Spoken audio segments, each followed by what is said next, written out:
il y a eu les intempéries, il y a le virus, il y a ce qui nous attend. C'est une année extrêmement difficile, c'est une année qui sera un énorme défi.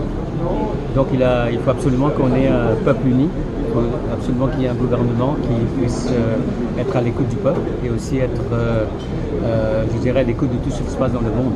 Et il y a des décisions qu'il faut absolument prendre. Là, par exemple, entre La Réunion et Maurice, nous sommes en train de parler, ça fait 500 000 personnes qui viennent sur Maurice par semaine, par an. Ça fait 10 000 personnes par semaine. Donc, demain, il y a le Conseil des ministres, on va sûrement avoir une réunion. Je vais proposer au Premier ministre qui est la réunion qu'on fait normalement, qu'on ait cette réunion demain pour voir un peu, qu'on puisse faire le meilleur monitoring de la situation. Parce que les grandes décisions sont prises de par le monde, au niveau des États-Unis, au niveau de l'Inde, au niveau de l'Europe. Alors, pour la petite île Maurice, il faut absolument qu'on prenne les bonnes décisions. Jusqu'ici, nous avons eu la bénédiction, et en même temps, nous avons pris des mesures qui ont donné de bons résultats.